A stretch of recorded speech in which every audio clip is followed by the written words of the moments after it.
is July the 15th, 2025. Tonight we're going to start the book of Proverbs. Proverbs Bible study. We're on a bunch of channels. We're on Facebook, it seems to be the big one, on the Rumble, and on TikTok and X, and our app. You can get that. Costs us $6,000 a year to have that, but everything's free. Help us out if you want. On Instagram, and you can click one of them buttons and something will happen. Okay, be sure to like our channel, share it, subscribe, and make comments. You might know somebody that needs this message. Tell them, hey, watch this, click it and share it, okay?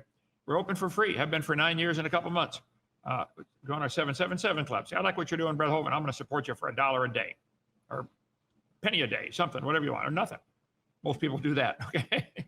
But if you want to help, go to drdiner.com. All the details are on there.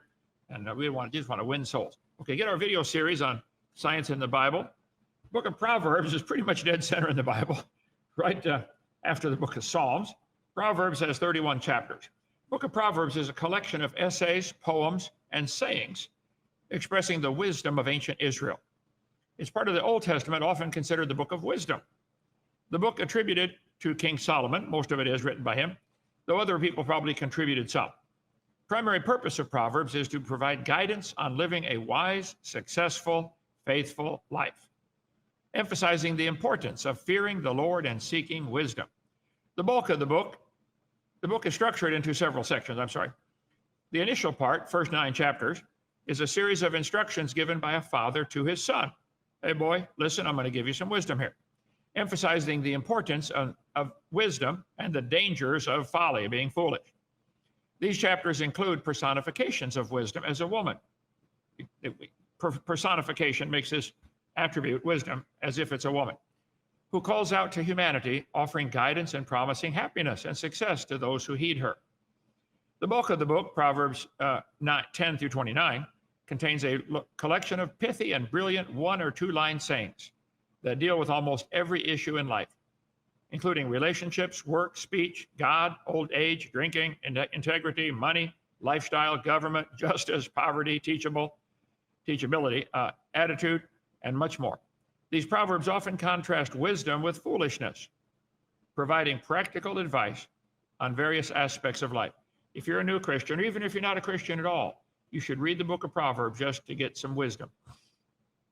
The Proverbs of Solomon, the son of David, king of Israel, to know wisdom and instruction, to perceive the words of understanding, to receive the instruction of wisdom, justice, judgment, and equity.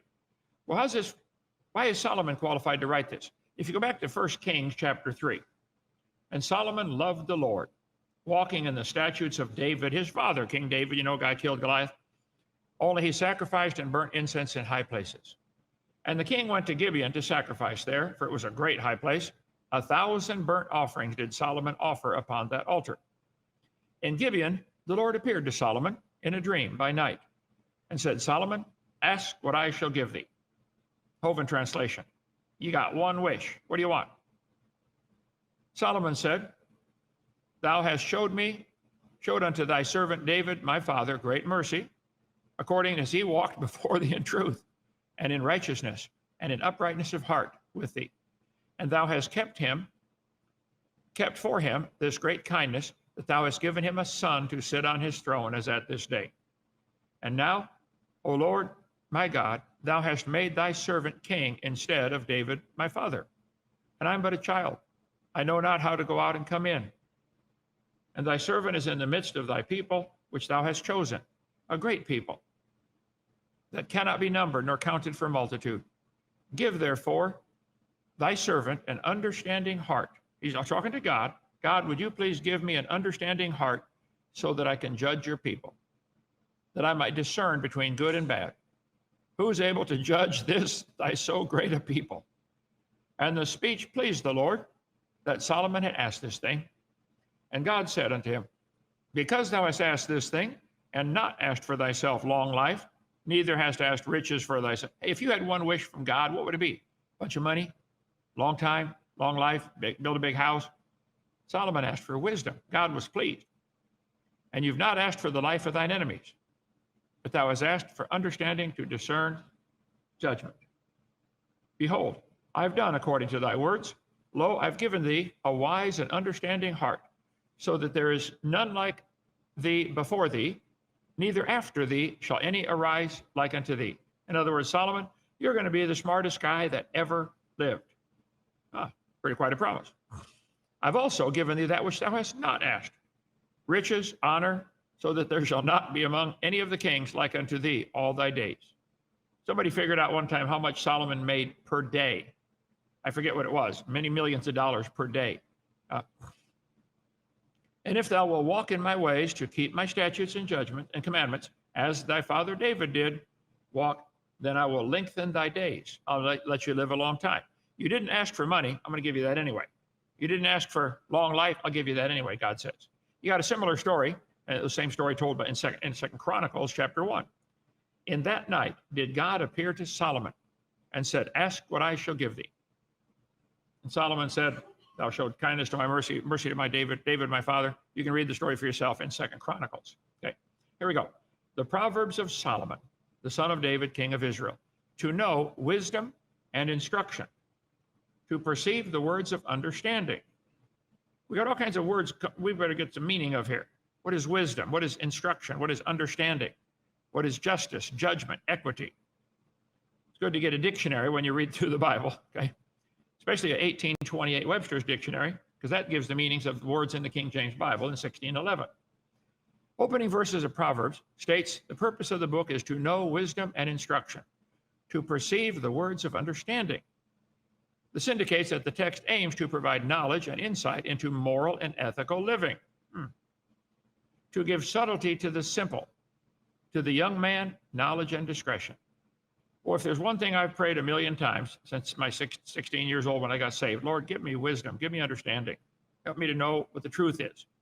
A wise man will hear and will increase learning, and a man of understanding shall attain unto wise counsels. To understand a proverb and the interpretation, the words of the wise and their dark sayings. So what is the difference between knowledge and wisdom? Well, knowledge is knowing how to pick your nose. Wisdom is knowing when and where to do it. And discretion is knowing what to do with it after you get it out. That's the simple way to understand it. See, cows and giraffes can do it without any hands. Yeah, that's important to somebody somewhere. Okay, let's see. To give subtlety to the simple, to the young man, knowledge and discretion. Subtlety. What is subtlety? Well, in Genesis 27, Abraham, Isaac, and Jacob, Isaac was blind, and Jacob, his son, tricked him into giving him the birthright. And his brother came in all upset, and his dad says, well, your brother came with subtlety, crafty, sneaky kind of, okay? The ability to really understand, or get something done. I have a sacrifice to do it to Baal. Whosoever shall be wanting, he shall not live. But Jehu did it subtly, to the intent he might destroy the worshipers of Baal. Jehu tricked them, okay? They consulted that they might take Jesus by subtlety and kill him. If you just read all the times that word appears in the Bible, usually you understand what the meaning of the word is. The King James is its own dictionary built in. And in Acts 13, he said, "O full of all subtlety and mischief, you child of the devil, you enemy of all righteousness, wilt thou not cease to pervert the right ways of the Lord?" He said, "I fear lest by any means the serpent beguiled Eve through his subtlety." Subtlety, 1828 Webster's Dictionary. Shyness, slyness in design, cunning, artifice. Usually, but less properly, written subtly. Anyway, the fear of the Lord is the beginning of knowledge, but fools despise wisdom and instruction. Hear, my son, hear the instruction of thy father. Forsake not the law of thy mother. I can look back on my childhood and say my dad was an awesome dad. Sergeant in the Marines, World War II, fighting in the Japanese theater, only survivor of his platoon. Brilliant man and smart. And he taught us boys so many things. I can still today hear the instruction of my father. Now, you may not have had that. My dad didn't have that. His dad died when he was a teenager of tuberculosis, a long, lingering illness. So he didn't get to teach my dad much. My dad came home from the war and got married and had 3 boys and a daughter and said, I'm going to teach my kids stuff I should have learned when I was a kid. And he spent his life pouring it into us. So if you did not have a good father figure, shut up, quit whining, and you become one to your kids. Break the chain right with your generation where it stops. Do something, okay? Forsake not the law of thy mother. See, there's a mountain of knowledge to gain out there. Atheists have not even started to climb it. The Bible says, the fool has said in his heart, there's no God. You're not even started on the mountain of knowledge, okay? And this word wisdom is used in the Bible a bunch of times in the book of Job and a bunch of times in the book of Proverbs. Wisdom is used in the Bible, 234 times, that word wisdom. It's used a bunch of times in Job, 8 times in Psalms, 54 times in Proverbs, and 11 times in the book of Daniel. Daniel prayed for God to give him wisdom. That's why Daniel and Revelation are the 2 books in the Bible that talk about end times, how it's going to end. I got a bunch of those verses. If you get my chart, let's see, right here. There's the little one, $10. The big one's behind me. On the back is all the verses about the future, according to the Bible, from the book of Daniel, Matthew, Mark, and Luke. You got to really start with Daniel to study the future. Daniel had a vision of the future. God showed it to him. At the end of the book of Daniel, Daniel said, Lord, I don't really understand everything I wrote here. God said, that's okay. You're done. Put the pen down. You don't need to understand. You needed to write down what I said. I do that to my secretary. You don't need to understand. Just write this down and do this. Call up the auto parts store and order A, B, C. I don't know what that is. You don't need to know what it is. Just order it. Okay? I need one. God inspired his word through men that may not even have understood what they were writing. Didn't have to. It's God's word. Okay. For they shall be an ornament of grace upon thy head and chains about thy neck. My son, if sinners entice thee, consent thou not. Look, if sinners ask you to do something bad, just say no. Consent thou not. Consent thou not. My son, if sinners entice thee, consent thou not. It's the song we sang in junior church for all the kids, okay? If they say, come with us, let us lay wait for blood. Let us lurk privily for the innocent without cause. Let's sneak up on somebody that's not watching, okay? Let us swallow them up alive as the grave and whole as those that go down to the pit. We shall find all precious substance. Hey, come with us. We're going to rob somebody. This is what they're saying. We shall fill our houses with spoil. Cast in thy lot among us. Let us all have one purse. Hey, come with us. We'll divide up whatever we steal. We'll divide it up evenly. My son, walk not thou in the way with them. Here's Solomon giving his son advice. Boys, don't go with those idiots. There are certain people you just can't hang around. How many of you ever had a friend that got you in trouble because you should not have been hanging around them, but you did? Okay, yep. For their feet run to evil and make haste to shed blood. Surely in vain the net is spread in the sight of any bird. One of the many lessons, probably 200 plus, I teach on my safari tour is about the crooked trees. I stopped by these trees on part of our tour. I say, kids, these 3 trees all followed each other's bad example and went crooked together.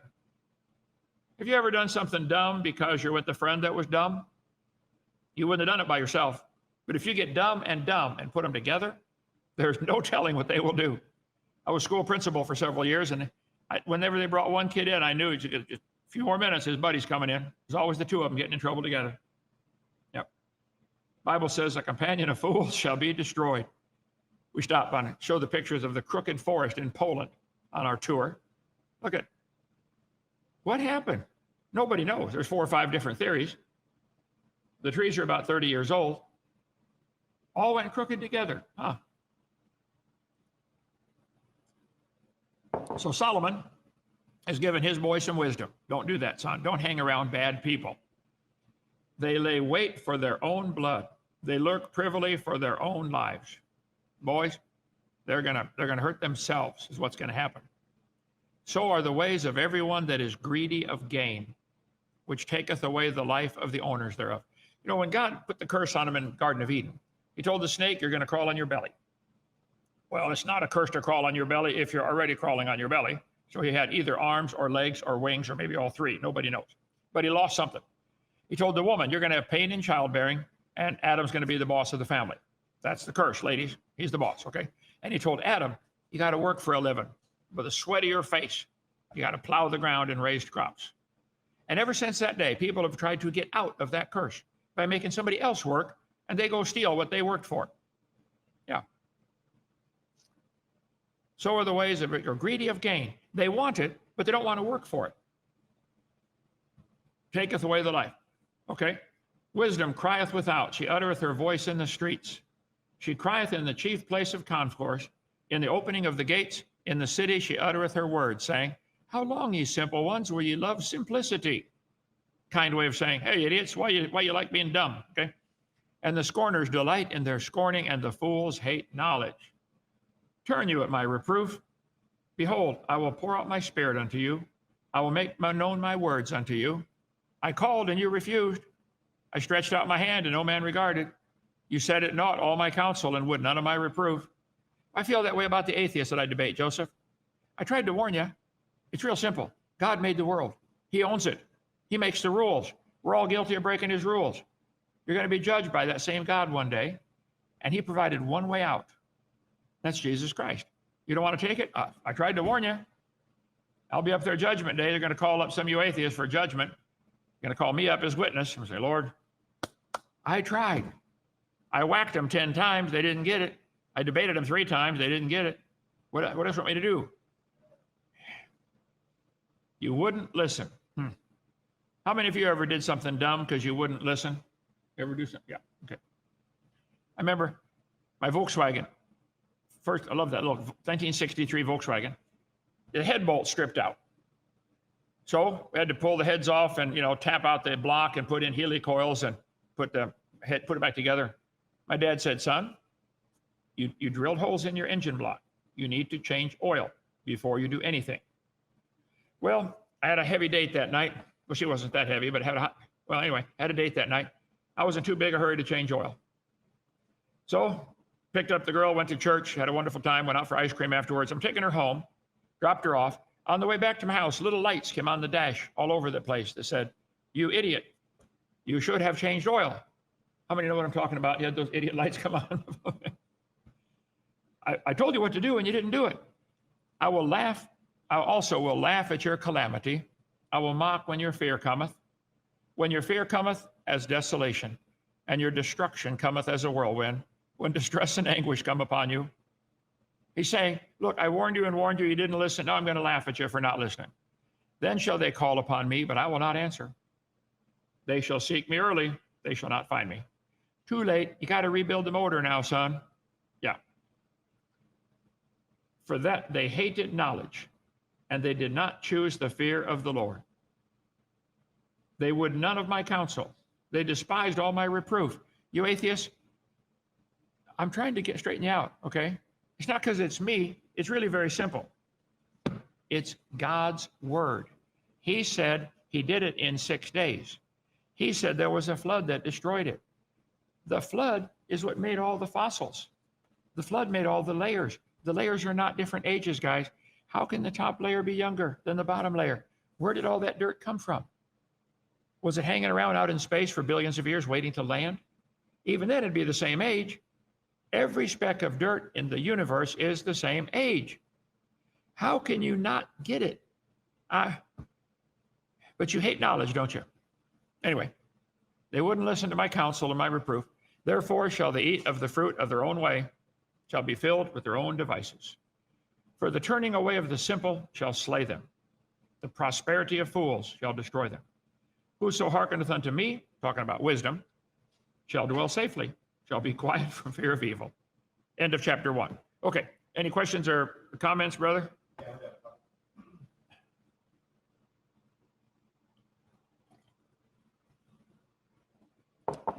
What are your thoughts on John MacArthur's passing? That's sad. He did a wonderful, great ministry for a lifetime, very faithful for a lifetime. When they sent me something about that, I commented on that channel about his passing. All I said was Isaiah 57:1. If you have somebody that dies in your family and they love the Lord, read Isaiah 57:1. He said, the people who die now are better off than those who have to face what's coming. We're headed for trouble. The ones who die now are better off. Thank you for everything John did for the Lord. I look forward to meeting him up in heaven. Sit by him at the supper of the Lamb. Okay, let's see. Helping with my walk with God. Thank you. Well, appreciate that. Shireen. Spread it around. That's all I ask. You'll find somebody else who needs this same encouragement. Tell them about it. Okay? Let's see. Flat Earth versus round Earth. One topic I'm waiting for you to cover.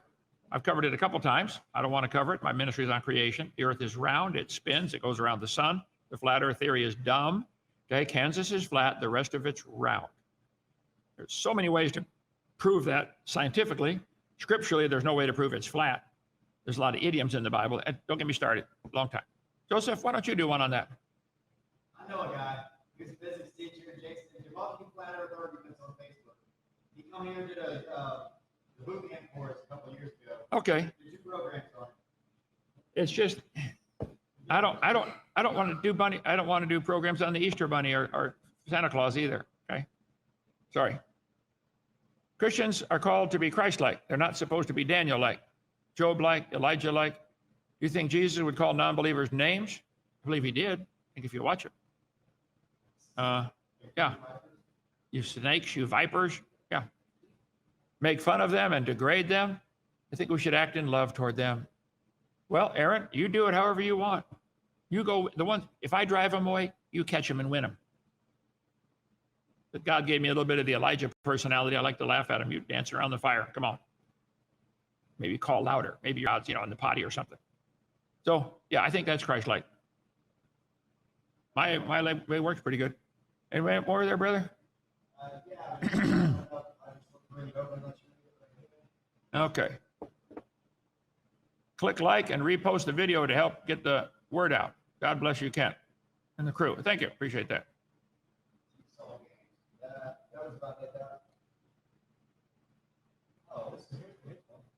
I can barely hear you.